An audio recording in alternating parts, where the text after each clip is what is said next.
To the Greater Austin STEM Ecosystem Professional Development. As always, there's a reminder to put your name in the chat. That's how we're tracking attendance, so that we can make sure and give you your continuing education credits. So Marnie is our next speaker. Marnie Richardson is the Assistant Principal and Instructional Leader. She began her career in Little Elm ISD in 2007 and originally served as a 6th grade math teacher. Marnie has been the ESL facilitator at PSA since its inception, and Marnie has served the district as an early literacy specialist and a 2nd grade blended classroom teacher. And during her time in LEISD, she assisted the District Education Improvement Council, Campus Leadership Team, Campus Improvement Committee, in addition to serving as a trainer and teacher mentor. Marnie served in the Region 11 as a Texas Education 1st grade literacy achievement academy trainer for 2 years, and she began her career in education in Riverside, California. While teaching 1st grade for 6 years in Riverside Unified School District, RUSD, Richardson also served as a student success team coordinator, categorical program specialist, and mentor to new teachers. Marnie was RUSD's Teacher of the Year in 2004-2005. And today she's going to be presenting a role play, Your Way to Success, Social Emotional Learning in the Classroom. Please welcome Marnie. Thank you, Brooke. That was a mouthful. This is my 20th year in education. I always thought I was one of the young ones, you know, because you start out and you're newbie and wow, been around for a while. Alrighty, so let's talk about our norms for today. I like our norms because step up, make room, collect wisdom, and think and speak in drafts. I like to pick a norm that I'm thinking about that really resonates with me, that I want to maybe focus on for the day. So I want you guys to just look at our norms and which one speaks to you. Kind of put that in your head so that we can look at just kind of while we're learning today and talking to each other. So here are our learning targets. Our learning targets, sorry, I'm going back and forth between a couple of different screens just so that I don't have to worry about like reading it on here and having stuff covered up. But I can demonstrate the benefits of social emotional learning in my sphere of influence by participating in relevant activities and engaging in productive discussion. I can use new learning from today to improve current classroom learning by committing to one immediate and measurable action. So we're gonna go through lots of different ideas and different protocols or teaching techniques that you can use, but just pick one for today that you see and implement it in your classroom, whether you're going to be teaching virtually or whether you're going to be teaching face-to-face. Because that way, it's really something that's manageable. And then it's something that can grow. We've already heard about me, but I want to talk about what does social emotional learning mean to you? So what we're going to do is I'm going to have, whether you want to do this on your computer or if you want to do it on your smartphone, we're going to use menti.com. There are free versions of menti.com, and the code you're going to enter today is 27944. I'm putting that in the chat. So if you'll all log on there, we're going to see a poll. So go ahead and go there.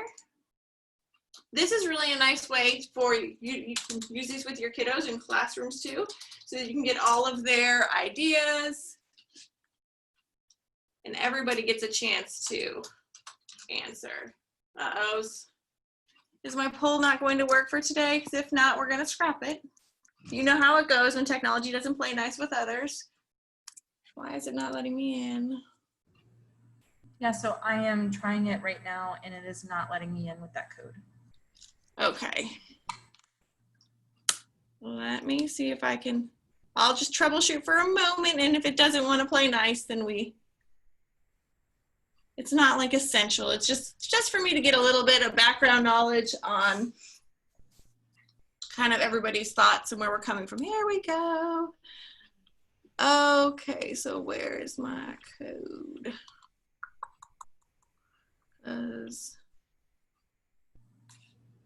Hang on a sec. I want to add.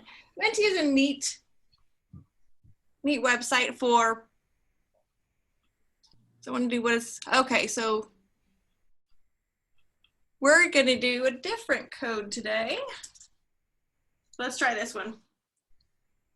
380373. There you go. Try that one. That should work. Perfect. It let me in, Marnie. Yay! Alrighty. So what's going to happen is you guys are going to put in what social emotional learning means to you. And then as you guys can put in more than one response, because it's not going to be just one thing. You might have many words that come to mind when you start thinking about social emotional learning. And this Wordle will grow and change. So the more times a person, or I should say the more people who put in a certain word, the bigger the word's going to grow. So you can see it grow. This is in real time. It's growing. It's changing. It's a great way for you guys to get feedback from your students. Menti.com does give, you can do 2 free slides so that you could, 2 questions for your students to respond to before having to use a paid app. So you could just use different ones and use them multiple times, but it's a great way to keep those kiddos engaged. Alrighty, so what I'm seeing, understanding is big in the middle, which is, wow, that's a big one. That's a good thing. Empathy, compassion, I'm seeing relationship, awareness, accepting. So lots of words that we've seen thrown around a lot. Like we could go a whole number of ways today, but we're going to stick to the classroom learning. But I like what I'm seeing. Self-regulation, that's a huge one. And it's not just something that we're going to teach in kindergarten. That's what we're going to talk about today, is that social emotional learning and self-regulation, understanding oneself, that's something we really need to do K-12. Alrighty, so let me see if it'll let me take me to the next slide. Come on. I want to go to the next one. Because my next question, after seeing, you guys have a lot of information and understanding of social emotional learning. Come on, thingy. Let me go to the next slide.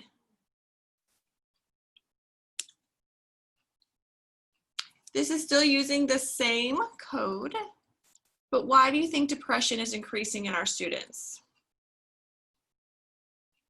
So there's a plethora of other reasons, but the ones we're gonna just look at right now are high level of academic pressure, feeling alone, fear of failure.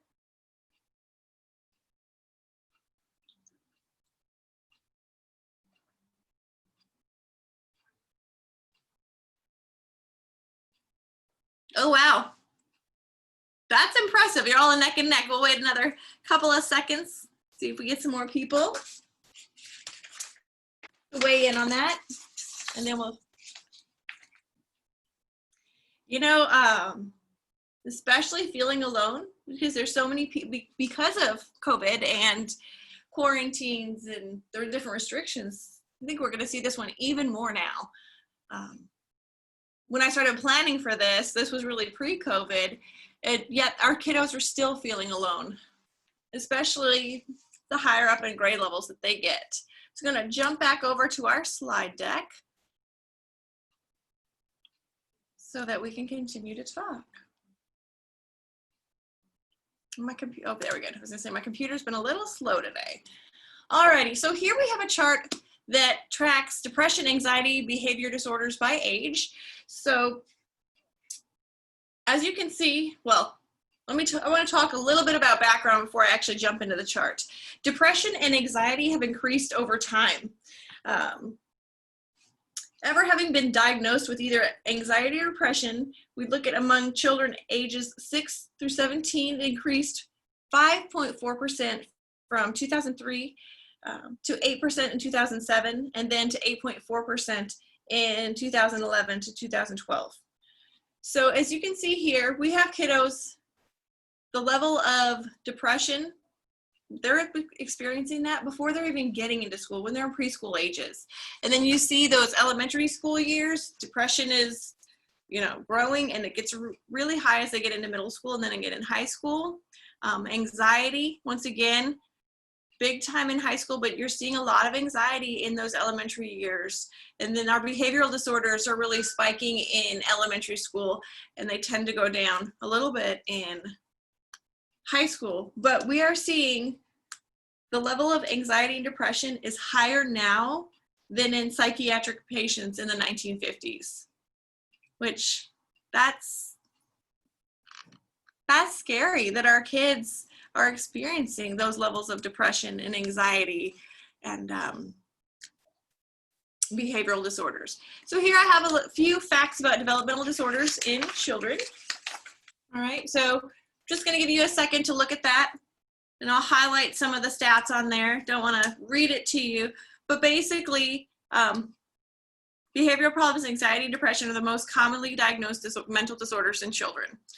And some of these conditions commonly occur together. Just give you a minute to look at that. And then I'm also going to have the slide deck available for you guys. I know the conference is going to have all of that so that you guys can look at those later. So I'll give you a chance to look at that on your own time. But I do want to go ahead and watch a short video about social emotional learning. It is the process by which people manage their emotions in a social setting, but this one really just gives you a little bit more. Can you guys hear that? Yes.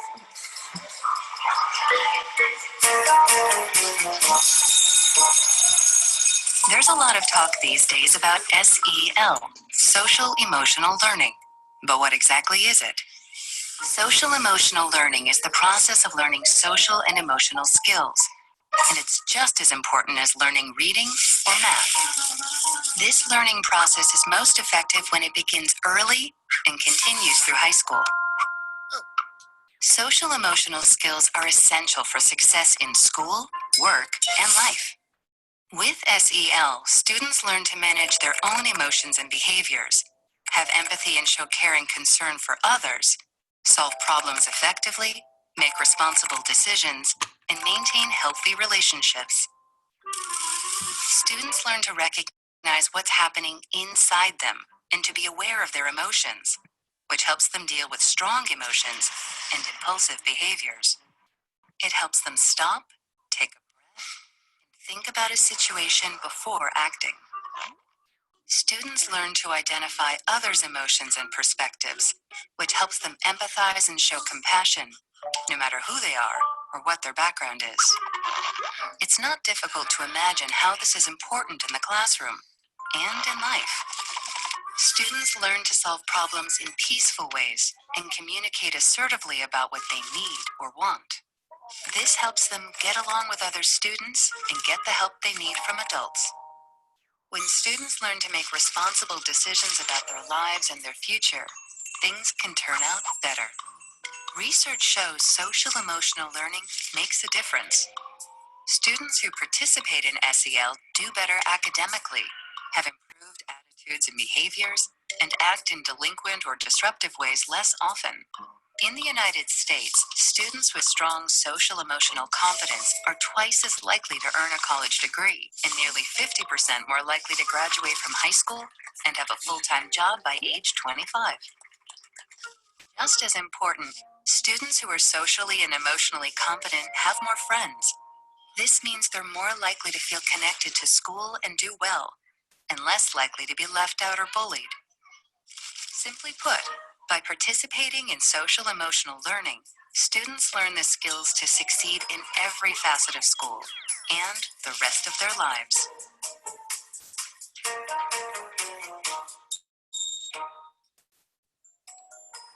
Alrighty. Real quick. No, we don't want more videos. All right. So our secret, or my secret, to social emotional learning is building relationships. Now I know we all say, sorry about that, I forgot to turn that camera back on. I know the first couple of days back of the school year, everybody's going to do icebreaker activities, get to know each other, to build relationships, but we can't just stop there. It takes 10,000 hours of practice to master a skill. So we can't check it off and say, hey, you know, they're teaching that in kinder, we're good to go. We have to build relationships and have students really understand how to effectively deal with each other, or when conflict arises. How are we going to handle that? So let's talk about that. Come on. Let's talk about first a little bit about what's happening in the brain. So these are 5 different chemicals or hormones that your brain has.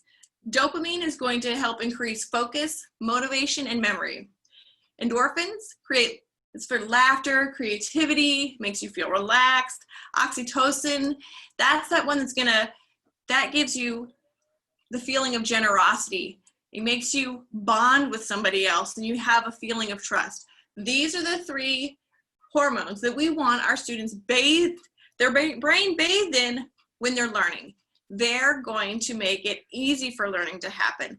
When we have students who are happy, relaxed, know that this is a safe spot where they can take a risk and it's going to be okay, that we're all learning together and that they're cared for, the learning is going to stick. They're going to achieve at higher levels. Now, if you have a classroom where it's very authoritarian and maybe somebody raises their voice or they call students out in front of them, then we're going to have cortisol and adrenaline. Cortisol is our stress hormone, okay? That's going to shut that student down, and it shuts us too down as adults. We're going to feel like irritable. We're not going to be creative. Adrenaline, that's that fight or flight. And your kiddos, I mean, some of them you might see them act out or argue back with you. And that's an adrenaline. Basically, they're going to put up that wall because they're shutting down. At that point, we're not reaching them anymore. So we want dopamine, endorphins, and oxytocin. We want that flowing in their brain because then we're going to get kids to really learn at high levels. All righty. So hang on, little thing. It's getting all excited ahead of me. So let's watch another video because research has shown that social and emotional development can be fostered, and social and emotional skills, attitudes, and behaviors can be taught using a variety of approaches. And I'm hoping that wherever you teach, that you guys are implementing a social and emotional learning component to your curriculum. There's several different curriculums out there that is included in the language arts piece, and it just goes really nicely with some of the authentic reading that you're already doing. But I really want you to listen to this video. This video has some shocking statistics in it, and just about the fact that some people might say, I don't have time to teach social emotional learning lessons.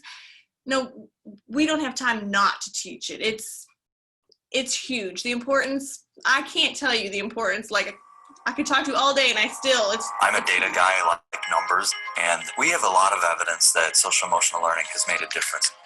We had a graduation rate of 62%. Last year, we put up a record-breaking 84%. Over the last 5 years, our expulsions have been cut in half. We were suspending about 13,000 days of out-of-school suspension. We were 10 times the average for any school district in Ohio. And within that first year alone, we were able to reduce our out-of-school suspensions by 55%. Attendance rates went up. We know that attendance is directly correlated to academic improvement and achievement, but it also had other outcomes that were extremely important, which is students feeling more connected to schools, educators having to think outside the box, helping students overcome some of the challenges that are in their life. There's an 11-to-1 return on investment. So for every dollar invested in programming around social emotional learning, we're seeing that they're saving $11 on remedial programs, dropout prevention. There's lots of reasons that people are coming to the conclusion that this is something that we need to be prioritizing.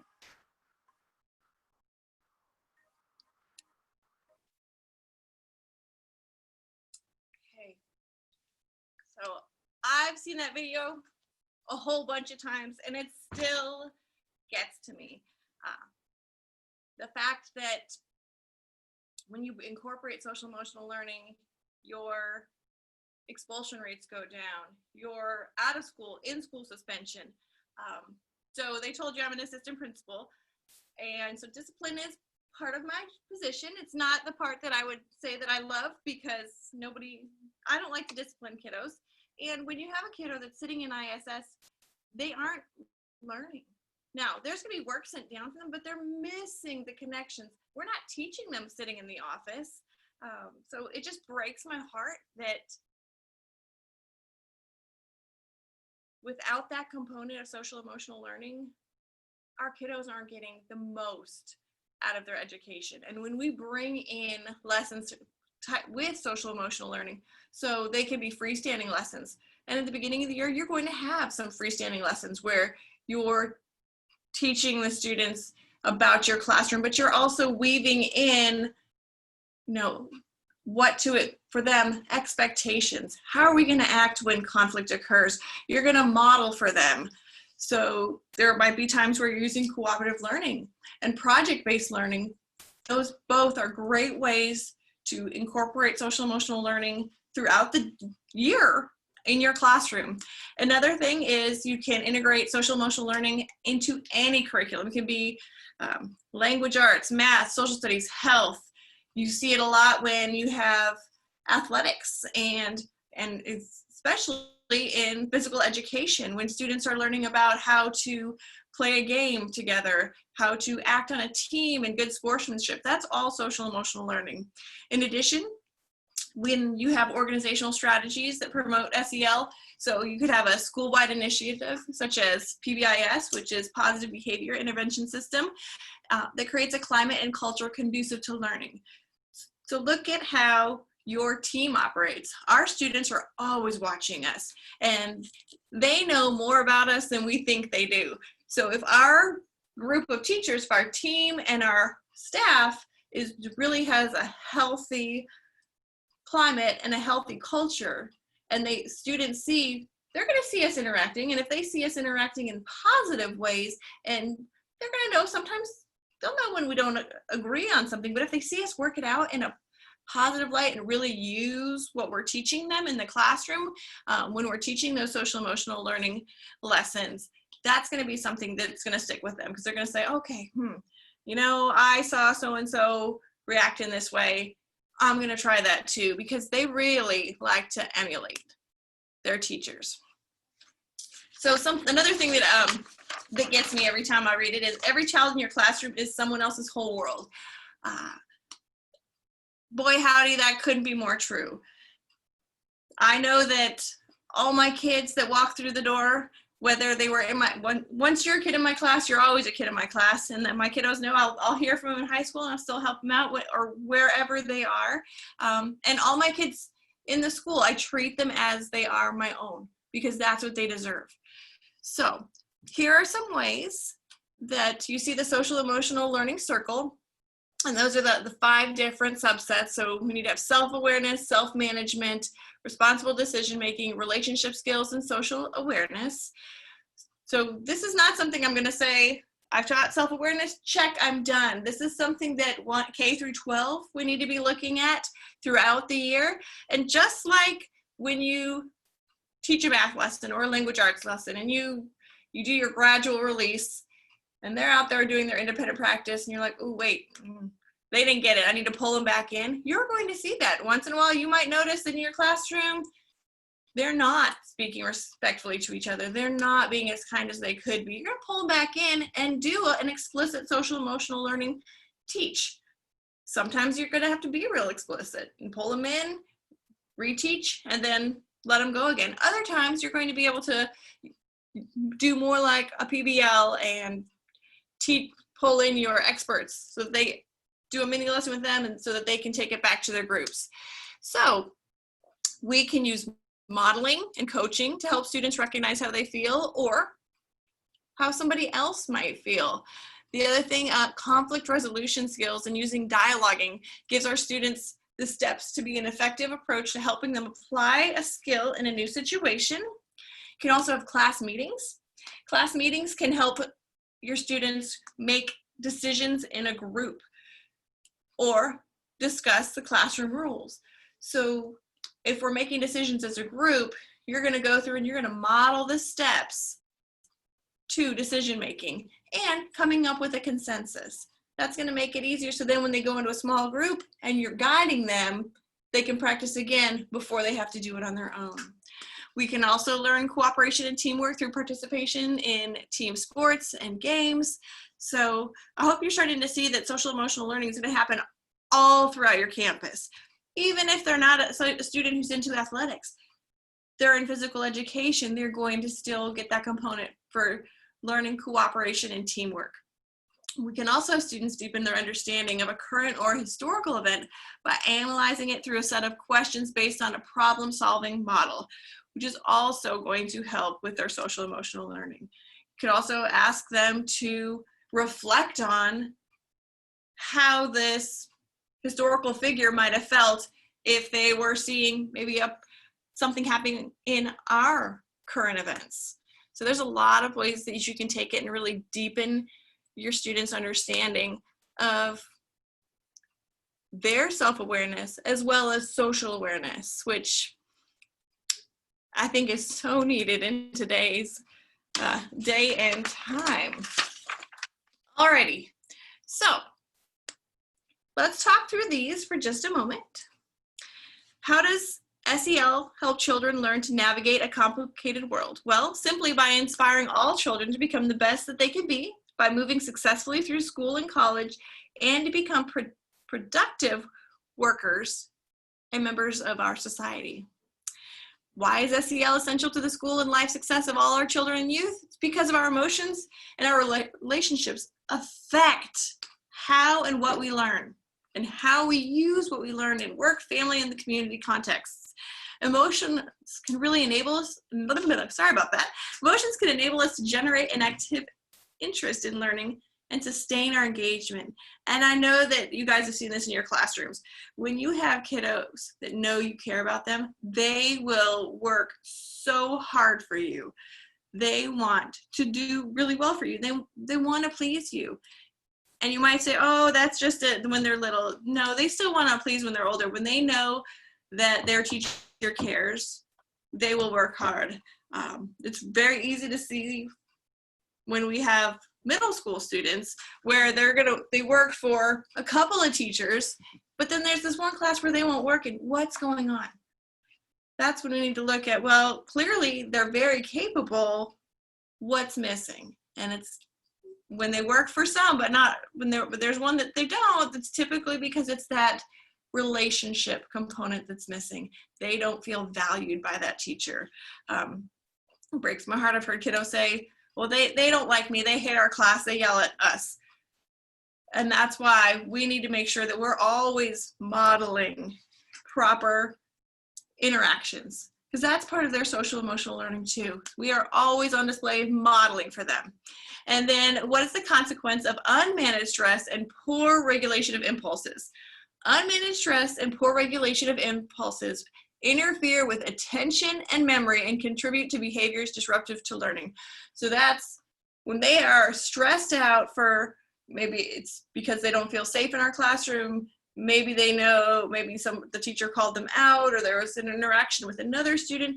That's when adrenaline and cortisol is being released into their brain, and they're not going to be able to remember what you're teaching them. They're sitting back here in the base of their brain stem, just in fight or flight. Alrighty, so what I would like for you to do, I would like you to look at these three and which of these three speak to you or have the greatest impact on you and why. And if you will please place your thoughts in the chat, then we can discuss it a little bit. So which one of these resonates with you the most, and then tell me why. And please put that in the chat, and I'll go ahead and I'll type that in.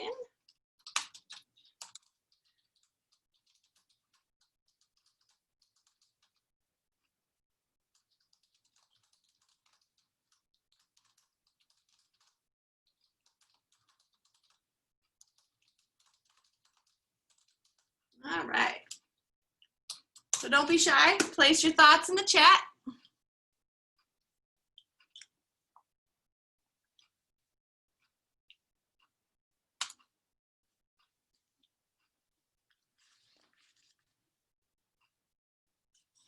I agree, Brooke. It is essential to school and life success. It's important in success in careers, being able to build and navigate relationships as a part of your professional network. And it helps you to get jobs and move up and move around. And just because we've graduated high school doesn't mean that our social emotional learning should stop. I'm a big believer that there's always more to learn, and I don't think I'm gonna ever learn it all, and that's okay. Because I definitely love to learn, and my goal for our students is to also create a love of learning for them. So Heidi, could you give us a little more, okay, so the third one, tell me more, tell me why. And if anybody wants to unmute themselves and jump in and tell what resonated with you and why, feel free to.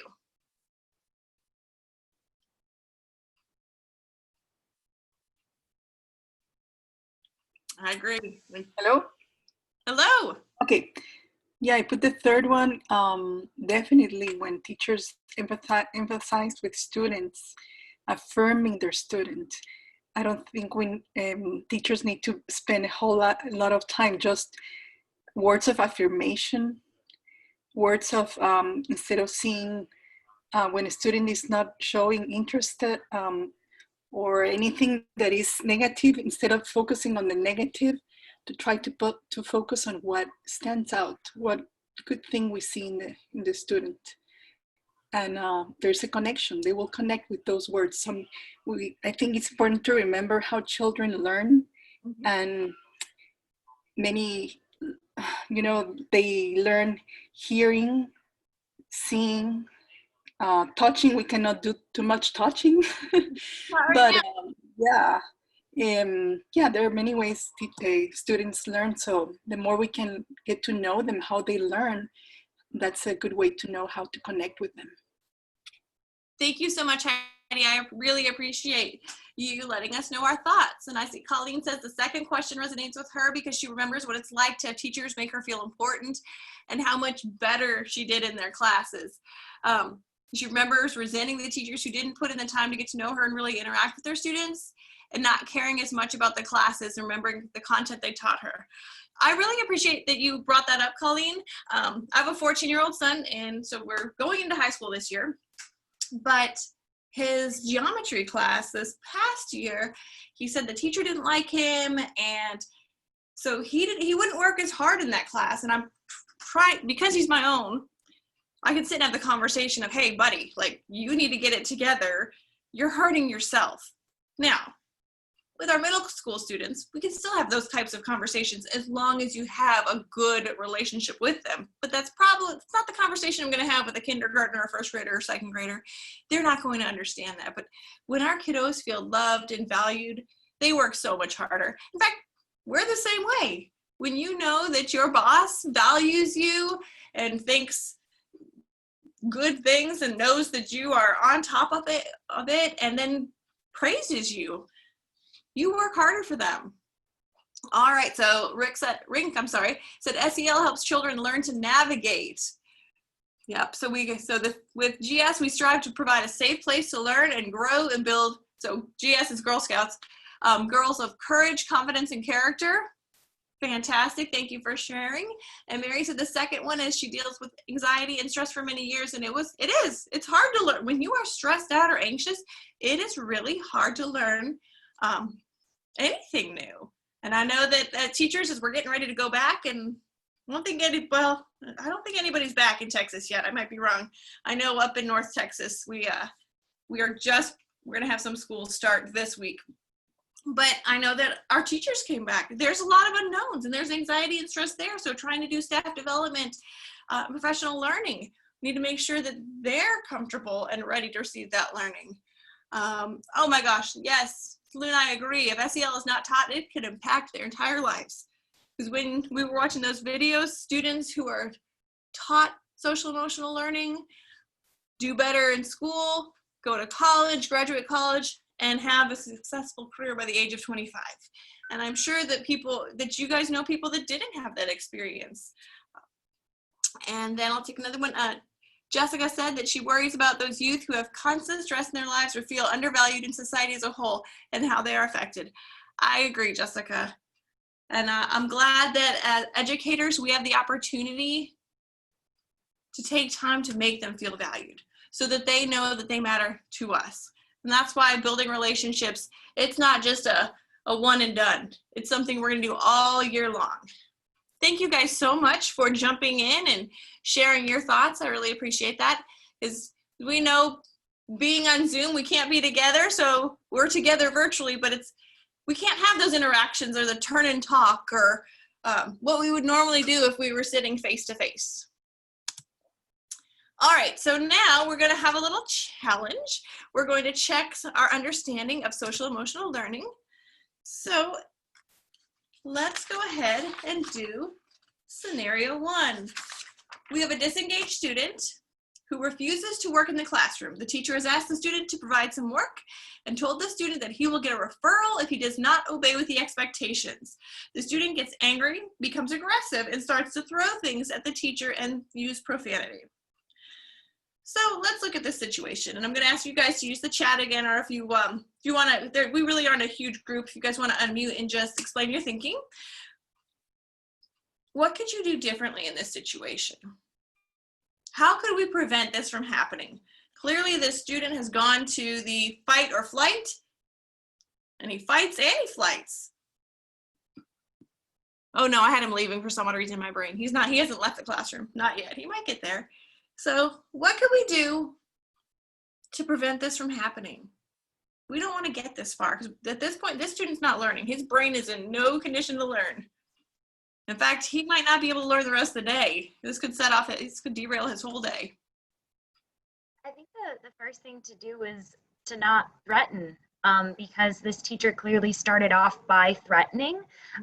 Even though it's not physical threatening, any sort of threat is still a threat, and so that threat of your referral, of course, that's going to put someone into fight or flight.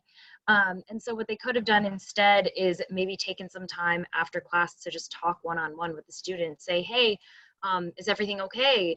I noticed that you haven't been able to get some of your work in lately. I was wondering if there's any way I could support you, and if there's anything you need from me, or some extra support that we can lend from the school, things like that. That's fantastic, Colleen. Thank you so much for jumping in and sharing your thoughts. I agree. Threatening definitely puts him right into fight or flight. The other thing is it's taking the ball completely out of the teacher's hand. Like, if we're sending them to the office, it doesn't fix the problem. Why isn't the student doing the work? Something's going on in his life that's preventing him from it. And clearly, we haven't given him the tools in order to be able to speak to why. Or he doesn't feel comfortable telling that teacher. So that was thank you, Colleen. Does anybody else have anything they want to say? Or how you might do something a little different? I love that she said after class, so you don't want to have that interaction with the rest of the class watching. It needs to be handled in private. And when you're threatening, you become an authoritarian classroom. And whenever you need to correct or, tweak a behavior a little bit, that should always be done in private so that you and the student know what's going on. Nobody else should. We really want to preserve the integrity of our students. All righty, then anybody else? I find that interesting you mentioned, because in our organization, we don't ever deal with the youth one-on-one. We can step out of earshot, but we still have to be seen with the student, so that nothing could possibly happen or even have the appearance of anything happening. Okay, so I didn't mean like leave the classroom. You're gonna do it in private, so like at a back table. We definitely out of earshot, but not where if the teacher's at the front and the kid's not working, where you talk across the classroom. No, okay. I did not mean leave kiddos alone. Don't ever do that. But thank you. All right, let's go ahead and look at scenario 2. So we have another student refusing to do their work. Instead, they're going to rip it up and they throw it on the floor and they stomp about the class, picking up other students' work and destroying it. In fact, I've had this one. We had a little one that did this quite a bit last year. How can we prevent this from happening? I mean, you can see the little look on her face. She's definitely frustrated. If anybody wants to be. So in my experience, when a student is doing this, maybe they are, and this is just in my experience when this happens, is they are like, they have dysgraphia or they have dyslexia, and they're getting pushed to a point that they can't do their work in the way that you're asking them to. So in these instances, I have, asked the student to give me the answers verbally, or ask the student, if it's math, have them do it out loud instead of having to write it on the paper, because then that takes out the frustrating part that makes them act out. I love it. Absolutely. I mean, if they can't get their thoughts out because they have dysgraphia or because they, in dyslexia, that's going to hinder writing too. Before we really go and get dyslexia therapy, those poor kiddos, that's going to be super frustrating. I don't know. What else could we do? Anybody else have a different idea? And then a couple of people had said for the other one, he needs to be valued. We don't know what's going on in his life, and we don't. But if you have a good relationship with them, probably going to tell you. Or, some kids, sometimes you might not connect with a kiddo, but if you know your neighbor teacher really connects with that kiddo, they're having a rough day, let them go visit. Let them go to their, to that person who they know is their safe spot on campus. And then Ms. Luna said, if you check in and make sure they understand the assignments, it really could be. It could have been something where they just didn't understand and they need more help, but especially as they get older, they're not going to be willing to tell you, hey, I don't understand it, because they don't want to look uncool. So that's why taking the time to just check in and make sure everything's okay. And I see another one, talk with a child. They may be frustrated, maybe can't do it, or it might be having a bad day. And that's why when I was in the classroom, I would greet all of my students as they came in, kind of let me take the temperature of the room. Let me know if somebody was coming in, had a rough morning, because sometimes when they have a rough morning, that throws off their entire day. So if you already know coming in that a little one is struggling, or your older one is struggling, that maybe something happened during the day, you can have a conversation, a quick conversation, and get them back on track. Might not be perfect, but it can get them in the point where they're able to receive the learning versus shutting down the entire time. We also have, depending on our kind of the theme, a safe zone that we can ask the kids, hey, do you want to go? And it's pillows and just a blanket and some books and a place that they can go just chill out and not be bothered by us. We can see them. That is fantastic. We have, this year we have a sensory room for students who might be anxious, feeling depressed, sad, or maybe they are overstimulated and need to calm down. So we have a room they could go visit, or we also have sensory buckets. So there's all types of different manipulatives in there, squishies, there's different seats for feeling different textures, and that way the kiddos know, oh, I can grab this and it's going to help me calm down. I've seen teachers have a little spot in their classroom where it's a cool down spot, and all the kids know how to appropriately use it. And when they just need that moment to de-stress or whichever emotion they're feeling that they need to help get through, they go over, grab something out of that box, use it for a few minutes, and then they're ready to think again. It just kind of helps them refocus. Yes, having different areas and sensory toys will be harder this year with not wanting students to share. It will, but we could always have a spot that we have a clean spot for the sensory items that haven't been used, and then you could have a spot where if it's been used, set it over here, and we'll disinfect it and have everything, let it dry, follow proper district protocols before it goes back in the clean. So this year's just going to really challenge us to think differently and really be solution focused, because we don't want to take something away from our kiddos that they really need because of sharing. I know that's a big one. Alrighty, I am looking for my quizzes. And why am I not finding it? Oh, hang on one second.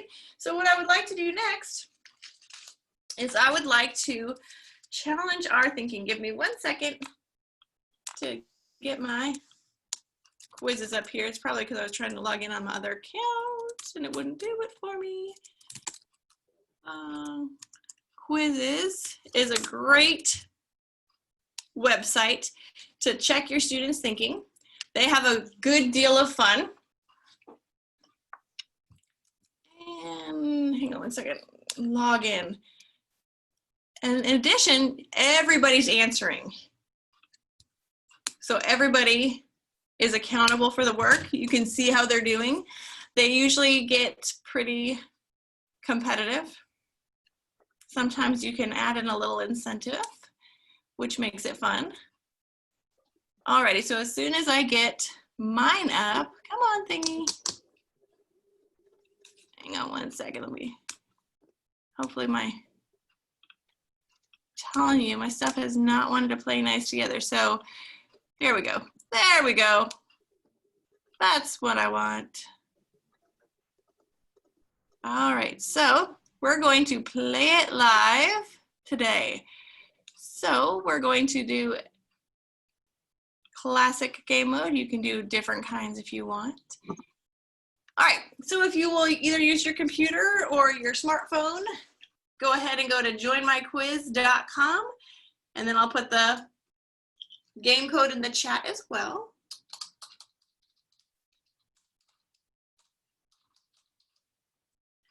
Make sure I'm spelling everything correctly. 702-140. And then of course, when you're playing with kids, make sure your name's appropriate, or you could even take a quick grade if you wanted from it, but it's a really great way to just get an idea of who understands what. And everybody's accountable for the learning. So I'm just gonna wait for a few minutes, make sure we get everybody signed in. Hopefully everything is working. I can see some of you are in.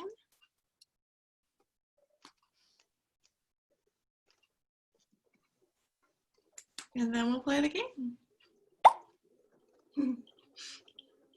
Oh, that's sweet. You got your kitty. That would be mine, but we're in the office today. All right. Do you have any other people that keep joining, guys? But in the interest of time, because I do want to honor your time, I know that we're towards the end of the day. And I know teachers start early in the morning. And then we juggle lots all day long. So I'm going to go ahead and I'm going to press start. You can still join.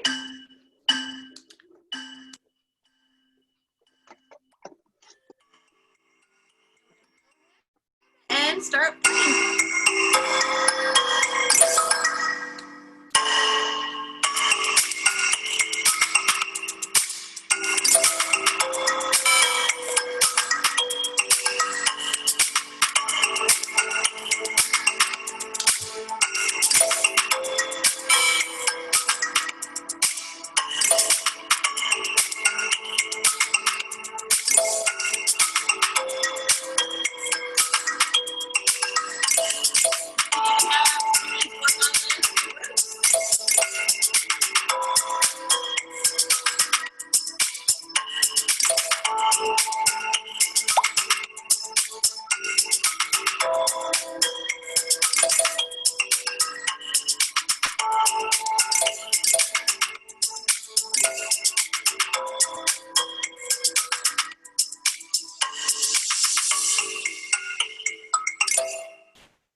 Thank you, Brooke. What I was saying was you can project this when your students are playing, whether you have them individually or in groups. And a healthy competition is really important because they need to learn, one, the competition is okay as long as we are bringing each other up. We're not putting each other down. What does healthy competition look like? What does it sound like? What are some things we're going to say? We really want to build each other up. We never want to tear each other down. So it's another way that even though you're getting some good information on what they understood from your lesson, or maybe it's a unit, you're also going to be able to weave in that social emotional learning of what does it look like, you know, when we're proud of ourselves, when we're happy we're doing well. What are some things we can say? How do we celebrate others?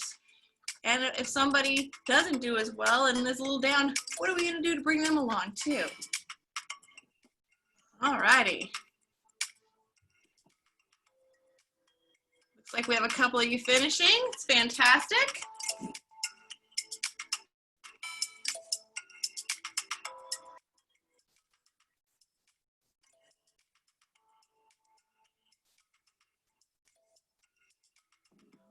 Alrighty. I do want to make sure we have time. Oh.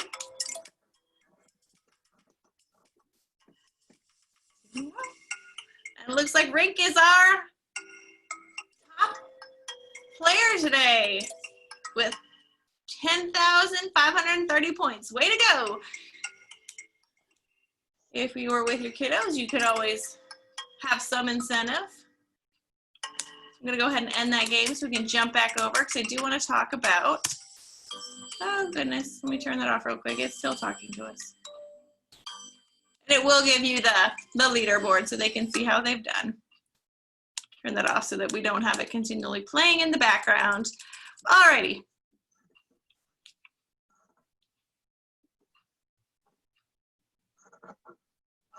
Come on, computer. All right, so I know we're all about to start a new year. Some of you, maybe this week, I know our kiddos don't start until the 25th. We have lots of staff development. We've been working on some social emotional lessons for them. But starting the new year off, make sure that you're intentionally planning lessons to get to know your students at the beginning of the year. Or if you teach a course that's semester to semester, don't forget that that has to happen every time your kiddos turn over. Now, this can be done through surveys, games, and all about me writing. Always remember to think, if this isn't all about me writing and you have a kiddo who writing is not something they love to do, maybe if they're giving you pushback, what's the goal of the assignment? Is the goal of this assignment to get to know them or to check their writing proficiency? And if it's truly to get to know them so they can start building that relationship, give them the option of choice. Maybe they would rather, depending on the level, grade level, draw a picture, create a comic book strip, create a video. So there's a whole different variety of ways so that you don't get locked into a battle of wills, okay? Because really, when you're depending on the goal, yes, there's gonna be times where the kiddos are gonna have to write and you're going to assess their writing and you're going to teach revising and editing. But if it's truly the social emotional learning component to get to know them better, the freedom of choice is really going to be powerful with your kiddos. Lunch bunch is another way to get to know your kiddos really well. Now, I caution you, make sure that lunch bunch isn't always just the kiddos who have done well or are behaving well in your classroom. Make sure that you give that opportunity to everybody in the classroom. Because when you do, your kiddo that might be the biggest disruption in your classroom or have the most behavior challenges, when they get to have that small group time with you, eating lunch, getting to know more about you, that's going to make them feel connected to you.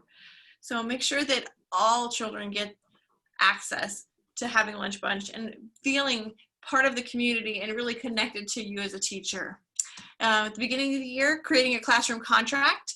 So I really like to create my classroom contract or my norms, commitments, whatever, whether they're collective commitments, whether they're norms or they're your classroom contract, create them with your students. That way they feel like they contribute to them. And then after you've gone over those expectations, how are we going to respond when conflict arises? What are we going to do? Role play for them. You be a student, have another student so you can talk through it. They can practice role playing, and that's another one I have on here. And then also give them sentence stems. Sometimes when we're frustrated, we can't think as well, and that's because we are, we have the adrenaline and the cortisol that's pumping through our brain. So if we have sentence stems up on the wall or wherever you want to put them in your classroom, then students can look up there, I feel frustrated because. There's a whole, like, if you just Google social emotional learning sentence stems, you will find a whole list of them. Teach your kiddos how to use those sentence stems, and it's going to help them for when conflict arises. So they really need to know what are the expectations, and then what are we going to do in this classroom when things don't go our way, or when we don't agree with our partner or our group. I know we touched on PBL. Project-based learning is a great way to promote social emotional learning because you have students, they have to work together in a group. They all have a job, and their job components and the completion of their work relies on each other. The other thing, engineering challenges. Not only are these great for the beginning of the year, I know you've all probably seen the spaghetti with the marshmallows or the spaghetti with the tape, but having engineering challenges throughout the year. We have an engineering time on our campus where kiddos are tasked with, there's some kind of problem, they have to figure it out, build a model, and then working through, because when you're an engineer, you just don't get it done and it's correct the first time. You have to go back through and see what didn't work, why didn't it work, how can I revamp this? So once again, when they're working together in that group, they are having to come up with solutions together, and it really takes the cooperation, really teaches them some wonderful life skills. Touched on class meetings a little bit, because class meetings you can really model talking through a situation, practice making decisions together, and also going over, but maybe, hey guys, I saw something great today. Kind of give some praise, give some shout outs as well. Okay, I know we are getting close to the 5 o'clock mark, and I'm sure you guys are all probably ready to be done for the day, but mentoring is another. It could be other teachers mentoring kiddos, or it could be older students mentoring younger ones. And then also one member of a pair could describe a situation to their partner and have the partner repeat what he or she heard. It's an effective tool for teaching reflective listening. All right, I know that, wow, that was a fast and furious hour, but I want to thank you guys for coming and joining me. So now more than ever, social emotional health and social emotional learning is going to be key this year. We have students that haven't been in a classroom for 6 months. That means that some of them haven't been around other children very often in the past 6 months. So we have a hard task ahead of us, but I know as educators, we always rise to the challenge, and we're gonna make 2020, 2021 a fabulous year. We just have to make sure that we are intentionally teaching social emotional learning and weaving it through no matter what content area or grade level we teach. So thank you again for coming. Oh yes, go ahead Heidi, what's your question or comment?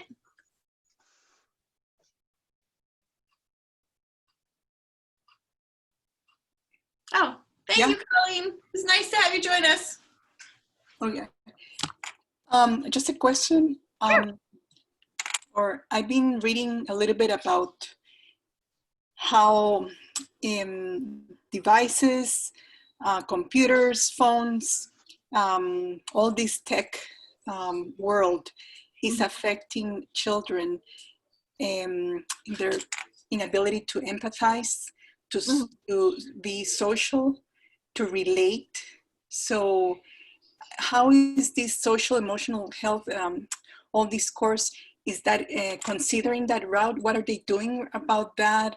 Is there anything that is correlated or related with that? Because it's amazing that, not amazing, it's scary to see that really when the child, the more time they spend in technology, they're being affected in their social learning.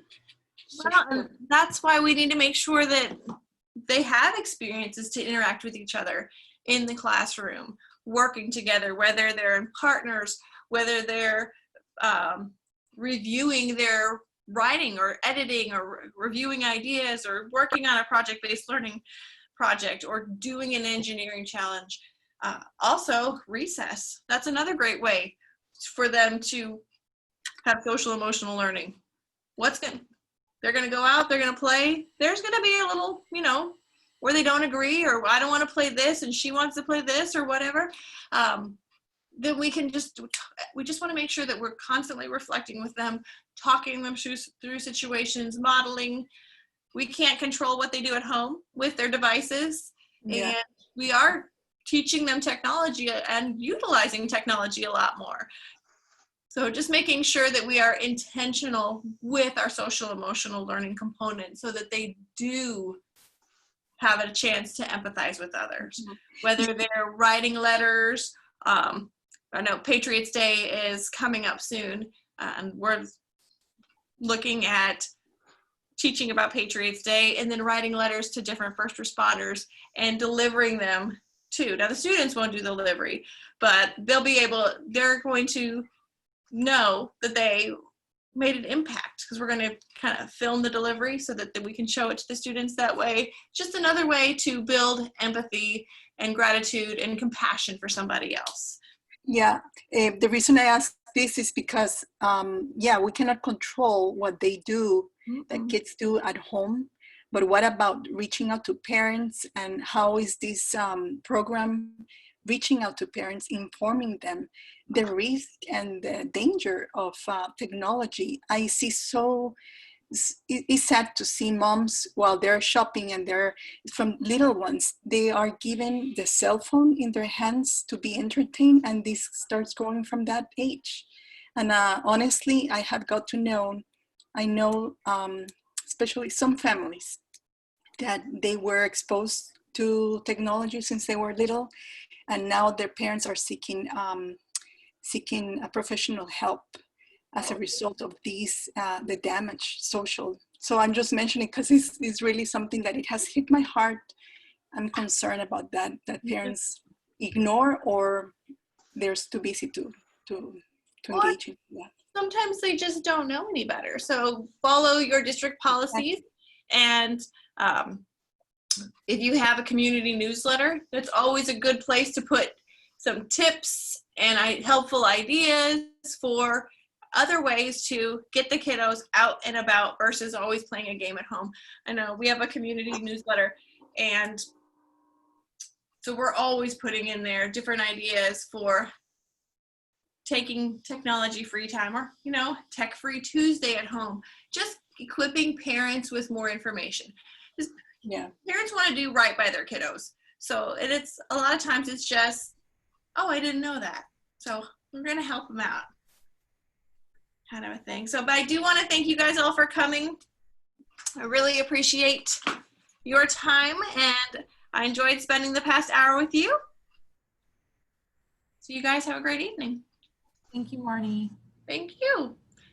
And then I will make sure that slide deck gets sent in so that they can utilize it. And then I'm always happy to help out. My email is at the end on the last slide if you have questions or want to brainstorm together. All right.